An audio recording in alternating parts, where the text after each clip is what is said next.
normales rurales, sino las demás escuelas que no eran rurales, pero que en su momento estaban comprometidas con la educación. Había muchas de las cuales hasta nosotros mismos desconocemos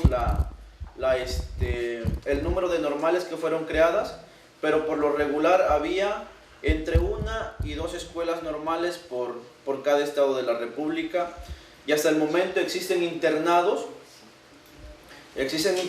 como en Tamaulipas, como en Zacatecas, de formación docente que nunca se agremiaron a la FECSUN, pero que hasta el momento siguen vigentes. Ciertamente están bajo un modelo diferente al cual nosotros estamos, siguen con los mismos planes y programas de estudio, pero no se practica el socialismo como tal. Y es porque les hablamos de eso, porque las hemos visitado y hemos intentado de que estas escuelas se integren a la Federación de Estudiantes Campesinos Socialistas. Porque ahora, como lo mencionó la profesora, primero con la descentralización de la educación, donde las normales pasaban a depender directamente del Estado, y ahora otra vez con la centralización. Nuestra escuela, nuestra organización depende mucho de que haya una normal más a la mitad de los estados de la República. Es por eso que son 30 y tantos estados y un distrito, y tiene que haber la mitad más uno, si no, nuestra organización dejaría de tener el reconocimiento nacional como organización. Y como muchas de las escuelas normales rurales están en peligro de extinción, varias, necesitamos que más escuelas se agremien a la FECSUN para que siga teniendo el mismo poder, el mismo auge. En el 2003 hubo problemas. Desde el 2003 se venía arrastrando el problema con el MESE Hidalgo y con Mactumaxá Chiapas. A Mactumaxá Chiapas le tumbaron el internado en ese año. Hubo una represión muy fuerte, hubo muertos, hubo personas desaparecidas, no estudiantes, pero personas de organizaciones sociales que se estaban solidarizando con los estudiantes de Chiapas. Después de que tumbaron el internado, la escuela siguió resistiendo, y esta escuela sigue funcionando como escuela normal rural, y actualmente me parece que están por regresarles el internado. Después, en el 2006, sí fue en el 2006, no sé qué datos tenga usted, donde fue cerrado el MESE Hidalgo. Tras 2 meses de ser sitiados por el ejército, afuera de las instalaciones los estudiantes resistieron 2 meses dentro de la institución, recibían comida por canales de agua de las personas, y hasta el momento que ya no aguantaron, fueron desalojados por el mismo ejército, y en esos momentos el MESE fue convertido en un bachillerato. Ha sido convertido en un bachillerato donde no permiten que los estudiantes se protesten o intenten hacer algo, porque quedan muchos brotes de insurgencia en cada una de esas normales. Las normales existen desde Chihuahua hasta Campeche, y en 1968 fueron unas de las principales que mantuvieron la llama viva del movimiento de 1968. Tal vez no precisamente en el Distrito Federal, pero cada una desde sus estados manteniendo una lucha sin cuartel. Y después fue cuando se vino la represión por parte de Gustavo Díaz Ordaz, que cierra muchas de las escuelas e incluso las transforma en internados para señoritas, las que eran de hombres, y las transforma en secundarias o en bachilleratos, pero dejan de trabajar para la docencia y se empiezan a implementar otras carreras más técnicas. La última normal rural que fue creada fue en 1973 y se llama Milcingo, Morelos. Fue creada por mandato de Luis Echeverría, en aquel entonces presidente de la República, después en 1968, cuando había un movimiento en Morelos por la tierra de Zapata muy fuerte, donde lo que exigían los campesinos era una normal que proviera de maestros a la zona. y el gobierno entonces federal, con el miedo de que hubiera otro alzamiento armado como el que originó Emiliano Zapata, decidió crear la última normal rural, y la FECSUN, al darse cuenta de que se estaba abriendo esa coyuntura, intervino demasiado con el pueblo para que este tipo de escuela fuera internado y fuera para señoritas. Hasta el momento es la última normal rural como tal que se ha creado con internado, con beca alimenticia, con todos los beneficios que se pueden tener. Y actualmente en el 2012 se agremia una normal más, la normal indígena del estado de Michoacán, mejor conocida como el Cherán. Ciertamente no es normal rural, pero está integrada a la federación, aceptada por las otras normales que se encuentran activas políticamente, y no cuenta con internado, ni con beca alimenticia, ni con demás cosas, pero la escuela está reconocida ante nosotros como una escuela normal de lucha. Hasta el momento se está luchando porque se le integre un internado, y tal vez este sea el momento exacto, la coyuntura exacta, para que esta normal pueda recibir su internado y seamos muy fuertes. Los compañeros indígenas de Michoacán son personas muy, pero muy comprometidas con la lucha, y bajo la visión y formación de Tiripetío, Michoacán, que es la otra escuela normal rural que se encuentra presente, esperemos que muy pronto sea como las nuestras. Ciertamente se tiene una beca alimenticia donde cada vez más va decayendo, porque el Estado o el gobierno no quiere aumentar las becas, y como ustedes sabrán que toda la canasta básica ha aumentado cada día, las comidas que se reciben ahí dentro son muy deplorables. Y ahora con la centralización otra vez de la educación, pues va a ser un poco más difícil, porque ya estábamos adaptados a llevar negociaciones con el Estado, y ahora lo vamos a tener que hacer a nivel federal. Si a nivel estatal teníamos que hacer bloqueos, teníamos que hacer cualquier otro tipo de manifestación para que el gobernador y en conjunto con las autoridades educativas se sentaran con nosotros, ahora va a ser muy diferente que logremos arrancar algún proyecto para todas nuestras normales. Y esto se ha sabido o ha sido motivo de historiadores, pero ha sido por la resistencia que han llevado las normales, porque la situación, créannos que no es diferente para los demás estudiantes. Hay normales públicas en el estado de Guerrero que prácticamente no reciben nada y que están en muy malas condiciones, y tal vez no se conocen porque no han tenido una vida, porque no han tenido esa forma de lucha como nosotros, y es por eso de que no suenan y que no se les da el apoyo por parte del gobierno suficiente. Para las prepas, para los bachilleres, para cualquier estudiante de cualquier carrera las condiciones son iguales, aumentos, reducciones a las matrículas, aumento a las cuotas escolares, un sinfín de cosas que se están haciendo con tal de que el estudiante ya no vaya a las escuelas, pero que no suenan porque nunca se han manifestado. Y es lo que nosotros como escuela estamos intentando hacer en el estado, tratar de movilizar. Ya lo logramos que se movilizaran todas las normales del estado de Guerrero en un frente que se llama el FUNPEC, Frente Unido de Normales Públicas del Estado de Guerrero. Es el frente que hasta el momento dentro del estado ha estado mano a mano con nosotros resistiendo, y que han estado en paro hasta este momento. Luego tenemos contactos con diferentes estudiantes, pero por lo mismo que están más reprimidos académicamente, que dependen un poco más de sus padres, pues no pueden estar de lleno en la lucha, pero sí han estado con nosotros. Esa es la historia de las normales rurales.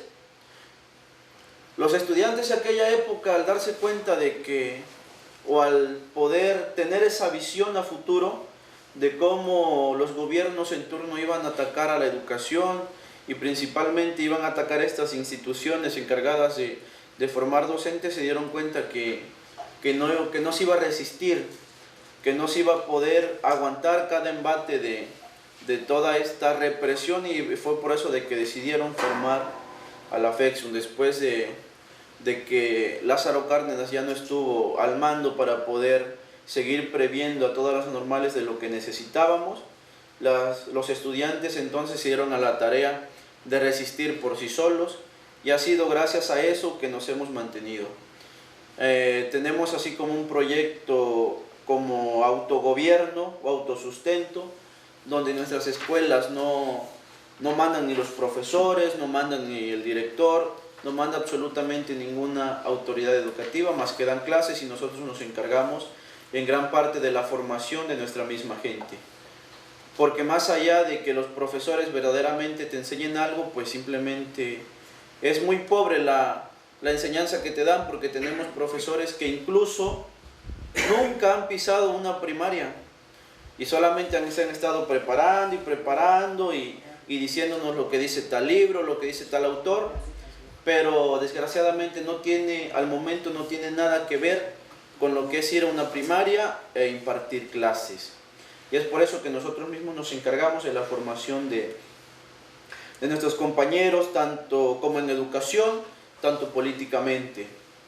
Y actualmente no es que sigamos una rama, no es que sigamos una teoría o algo que ya ha quedado prácticamente, no totalmente, pero que ha dejado de tener auge como antes, de lo que es el marxismo-leninismo o el trotskismo o el stalinismo, sino que vamos tratando de adaptarnos a las épocas que nosotros vamos viviendo, porque ciertamente la época de esas personas fueron otras condiciones, todo era totalmente diferente a lo que estamos viviendo hoy, y ciertamente han influido demasiado en nuestra formación política, pero ya nosotros nos hemos ido encargando de irnos formando a imagen y semejanza de lo que es verdaderamente un normalista rural o un profesor que se va a encargar de impartir clases en lugares muy alejados o en lugares donde personas no quieren asistir.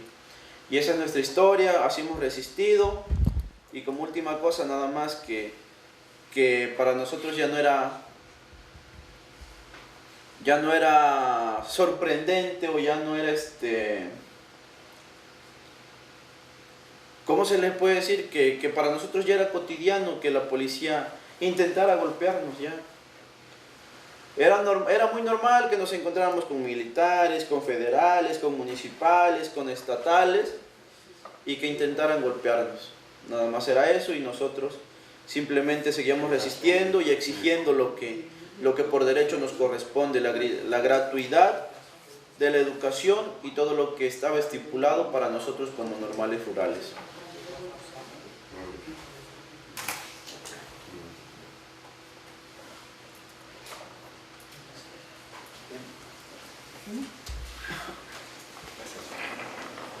Bueno, Jorge, ¿es tú que hablan a nosotros al espectáculo beneficio sobre internet? No, es que hubo un concierto y Omar mandó un mensaje para los que estábamos ese día en el concierto, pero no fuiste tú el que mandó el mensaje. Sí, Omar.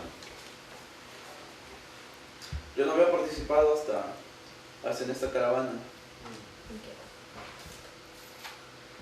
Bueno, en los medios de comunicación, porque ya a nivel local con mis compañeros estudiantes sí me tocaba estar muy comprometido ahí, pero en los medios no había participado. Bueno, no sé si habrá algún comentario, preguntas para empezar. Yo tengo un comentario, sí, para comenzar un poco, contrastando la presentación de Valeria y de Jorge. Valeria me decía que era una suerte de historia, la historia de las escuelas normales rurales es una historia del olvido y el abandono, y lo que nos cuenta, el testimonio que nos da Jorge, parece que es una historia de conflictos, ¿no? Conflictos políticos, sociales, y me parece que incluso hay una voluntad muy material de desaparecer las escuelas normales rurales, que se manifiestan en cerrar las escuelas, la represión, y en el tercer punto, por lo que pude escuchar y retener, el poco apoyo en lo que becas se refiere, por ejemplo, ¿no? Entonces, me parece que hay un punto ahí de partida para poder lanzar la discusión. Vamos. Sí, yo creo que Jorge ha dicho una palabra muy importante que es la resistencia. Que a pesar de que el gobierno ha tenido el proyecto de cerrarlas, ¿no? Y que comenzó con el MEJE, y el MEJE es simbólica porque el MEJE, una normal, el MEJE, una es con X, una normal rural que cerraron que desde 2006, desde el conflicto cambió, pero en 2008 formalmente la cierran, y es esta idea de irlas cerrando poco a poco, ¿no? de irlas eliminando, y que más bien han sido las comunidades y los estudiantes los que las han mantenido. Y justo también algo que hay que reiterar y que Jorge atinadamente señala, están para formarse y educar a sectores de la población donde nadie más se quiere comprometer. Es decir, tenemos una universidad pedagógica nacional donde se forman los docentes, pero cuando salen de ahí los docentes que se han formado o en las capitales o se han formado en la Ciudad de México misma, difícilmente aceptan trabajos en las escuelas rurales. Y no aceptan los trabajos en las escuelas rurales porque también hay otra realidad, que es que un profesor de escuela rural gana menos que un profesor de escuela primaria en una ciudad. Entonces, el conflicto de derechos es complejo por muchas aristas.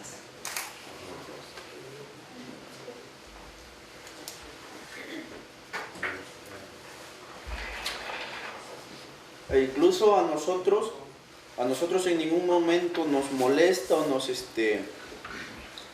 nos causa pavor o temor cuando se escucha el término, ¿no? Es que al egresar, tú vas a regresar y vas a educar a tu pueblo. Y verdaderamente, porque cada una de nuestras escuelas normales se encarga de albergar a gente de muy escasos recursos, gente que desde muy pequeño ha sufrido la marginación, ha sufrido el hambre, ha sufrido un sinfín de cosas, y es por eso de que como desde pequeños hemos sentido en carne propia la necesidad de superarse, la necesidad de poder hacer algo mejor por nuestro pueblo, no tememos el ir e impartir educación en lugares donde la gente más lo necesite. Y es por eso de que necesitamos mucho de estas escuelas rurales, porque la educación en México está muy escasa y son de estos maestros de los que necesitan. Hay normales en el estado de Guerrero, pero las normales son un poco, las demás normales públicas son un poco más para personas que están mejor acomodadas económicamente y son personas que en pocos momentos han sufrido algo, ¿no? Y es por eso de que temen trabajar en ese tipo de lugares, y como casi a diario estamos en contacto directo con el campo, trabajamos la tierra, sembramos maíz, sorgo, distintas cosas de autosustento, tenemos cerdos, vacas, pollos. Llegó un momento en mi escuela donde criaban peces y cultivaban la miel, pero ese tipo de proyectos fueron cerrados poco a poco por parte del Estado. Quería nada más hacer un comentario breve, a ver si él puede también completar un poco. Creo que el problema viene también con la reforma a la educación de Calderón, ¿no? Con esto de la evaluación, que era como, bueno, cerrar la pinza. La evaluación consistía en a todos los profesores. El sindicato es uno de los sindicatos, creo que es el más grande de América Latina, tiene 1.200.000, ¿no?, agremiados más o menos. Y entonces la educativa quería imponer evaluaciones, porque decía, bueno, pues así vamos a saber si los profesores están preparados o no. Pero el problema es estructural en México, o sea, el problema viene de muy abajo. Es un país donde hay un nivel promedio de cuarto de primaria, y donde además el problema, es decir, la lucha de los profesores generalmente rurales es para tener mejores condiciones, para poder dar clases, para que haya mejor equipo, mejores escuelas, mejores instalaciones, etcétera. Y entonces es ahí donde el gobierno no quiere ir. Entonces se utilizó este tipo de evaluación para avanzar en algo que ya se venía preparando, que es, pues, a grandes rasgos privatizar, ¿no?, la educación, o desentenderse un poco más de lo que es la educación pública, que claro ha afectado a las normales. Se quiso hacer en la UNAM, también hubo un movimiento muy fuerte en el 99, y no se ha podido hacer, pero ha buscado otras formas. Entonces Calderón llegó en el 2006, ha buscado otras formas de tratar de golpear este factor, y que es algo de lo que, bueno, una tendencia que se vive a nivel Latinoamérica, pero a nivel mundial, que es las políticas neoliberales, ¿no? Por ahí, por ejemplo, siempre el modelo a seguir es Chile, ¿no? Donde se ha avanzado también en desmantelar todo lo que es la educación pública gratuita, ¿no?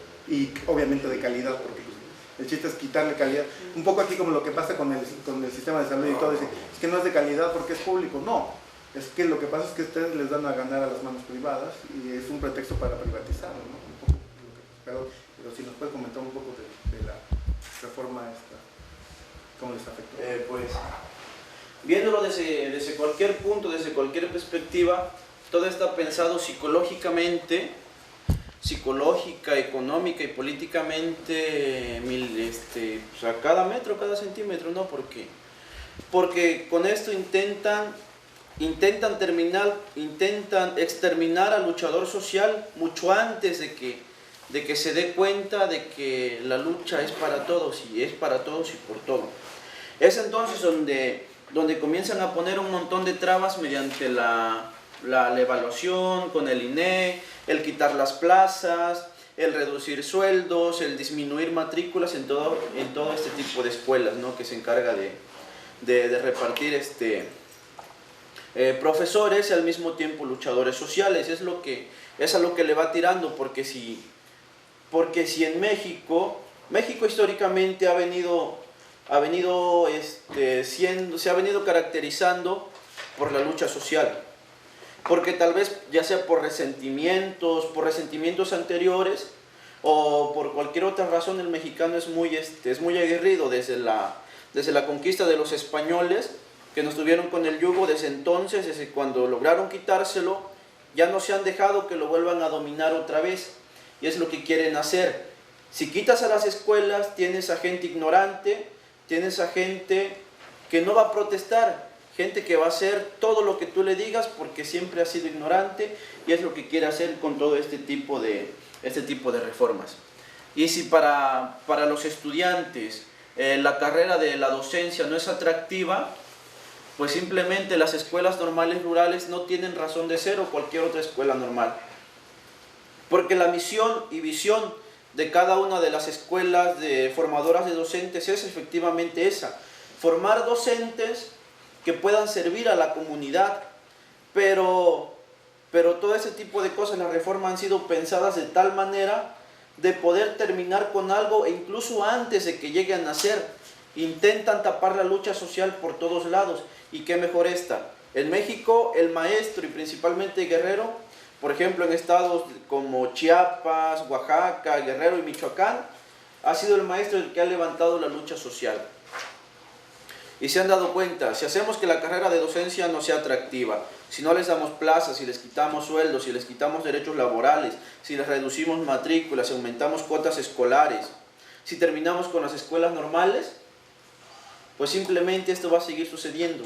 La gente va a seguir siendo ignorante, no va a haber profesores, y las reformas van a seguir avanzando, porque los únicos estudiantes que se oponen realmente a todo este tipo de reformas son los estudiantes a ser docentes. Y eso lo puede constatar aquí la profesora, que es historiadora, porque no ha habido otras escuelas más que se levanten, más que el Politécnico, la UNAM y otras escuelas que han tenido participación, pero muy poca. Y es de ahí, desde entonces quieren evitar que haya personas que se opongan a todo este tipo de sistema neoliberal que ha tratado de implementarse durante muchísimo tiempo.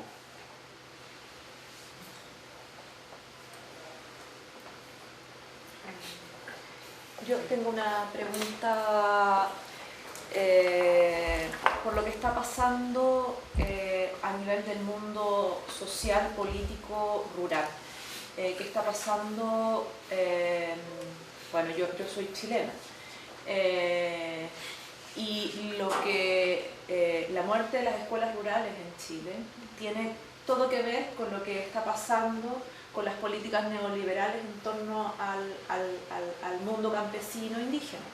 Entonces yo me pregunto qué pasa también allí, porque me lo pregunto en relación a lo que sucede en mi país. En mi país las políticas de educación, que ustedes conocerán a grosso modo, están absolutamente privatizadas, o es una educación muy cara, puede ser pública pero es pagada.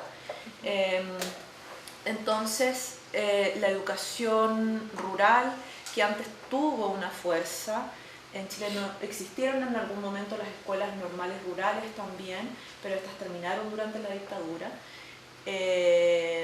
Entonces el objetivo de terminar con esta educación rural ha sido entonces acelerar la migración del campo a la ciudad para terminar con una vida sociopolítica en el campo. El objetivo es conformar una población agrícola salariada de las grandes multinacionales.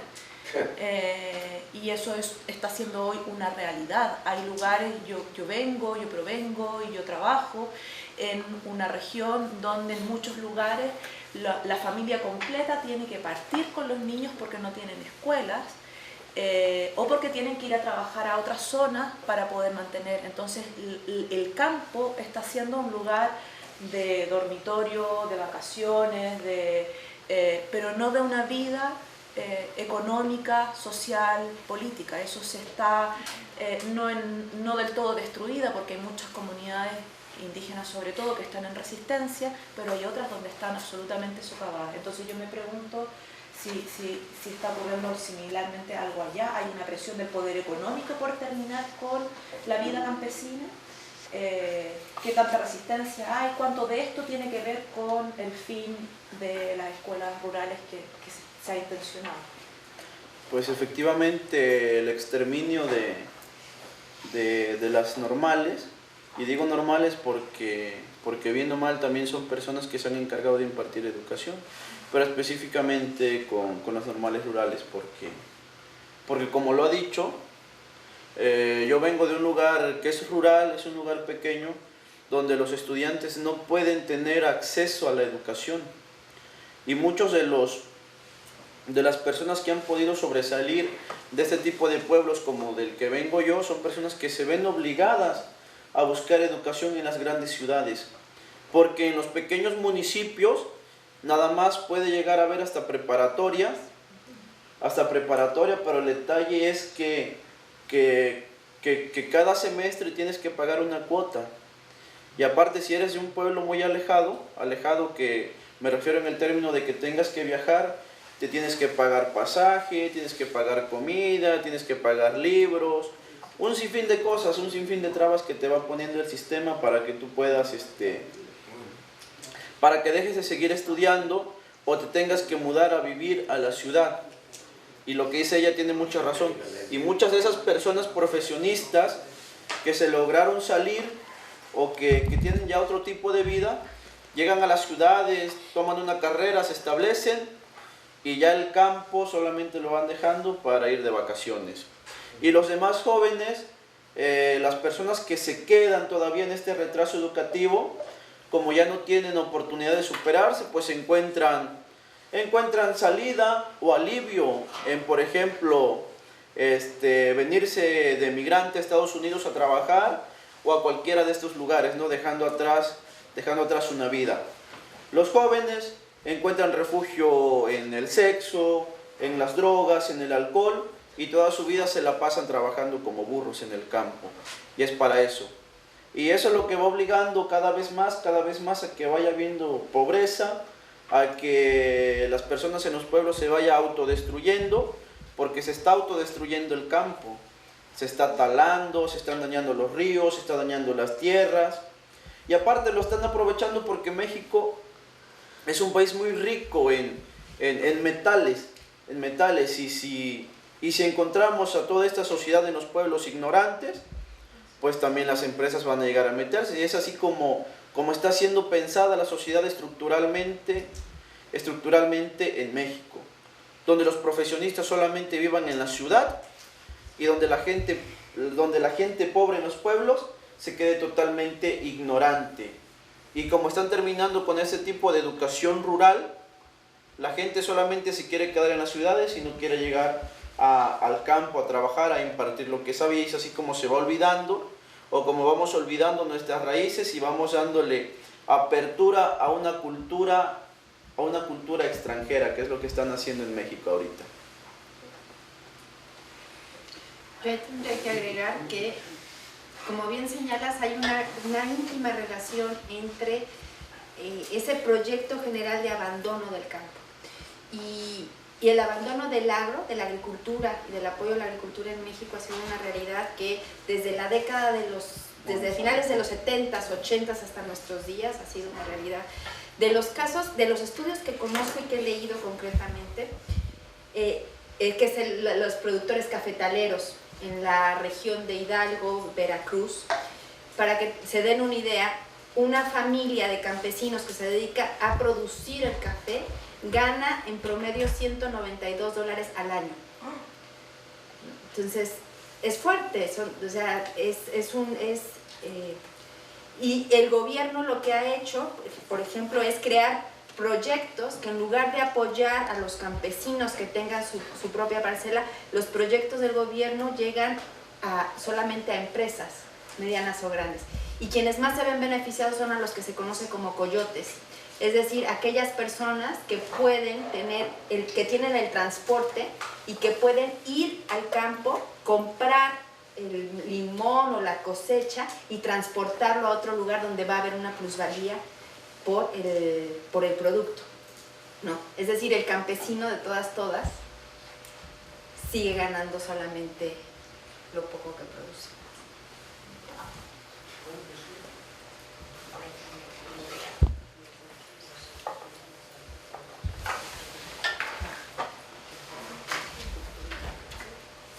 Solo un pequeño recordatorio. Ahí está la hoja para irse correos, ¿no? Para volver a mí.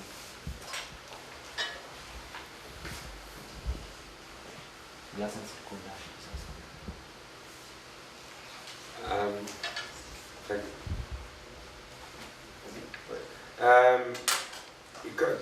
Ok, je pose une question, mais je juste ¿Cuántos estados son en México? 32, ok. Y las 17 escuelas normales son en cuántos de estos estados? Porque Oaxaca tiene 2. Pues j'ai marqué Chihuahua, Campeche, DF, Guerrero, Chiapas, Oaxaca. Oaxaca. Ok. Mi pregunta, ¿o son más?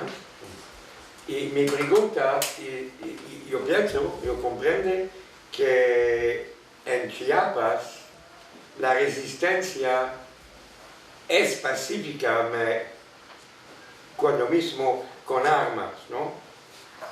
Es una resistencia con armas, militarizada.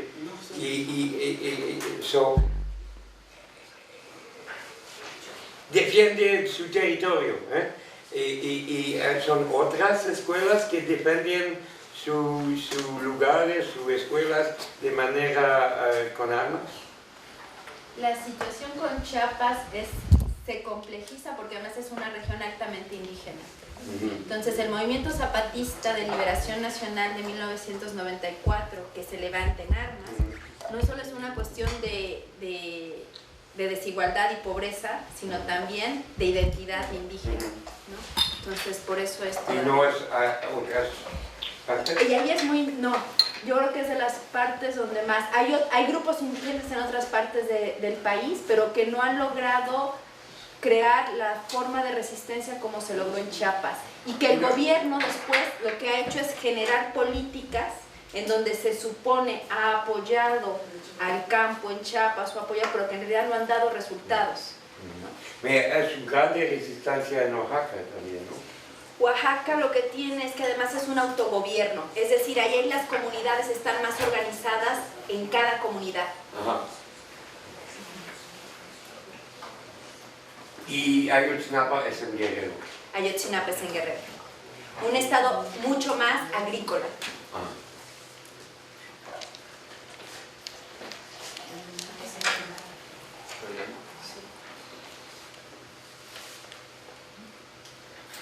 Perdimos el principal intervenante.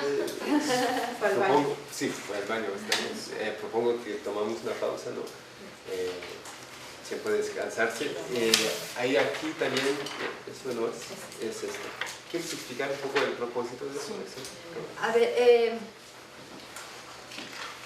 para que el Parlamento les dé tiempo de hablar ante la Comisión de los Derechos Humanos, a la delegación que viene, a la caravana de Ayotzinapa, es necesario recolectar firmas de ciudadanos y de residentes canadienses. Por cada 25 firmas que logremos, son 45 segundos que la Comisión de Derechos Humanos les deja hablar. Entonces, si hay aquí alguien que pueda y quiera firmar, es cuestión de su firma y su dirección nada más. Y es importante porque además el Parlamento lo que ha pedido es que solo sea mediante papel, no se puede hacer un registro en línea ni por correo electrónico, sino tenemos que entregar las firmas.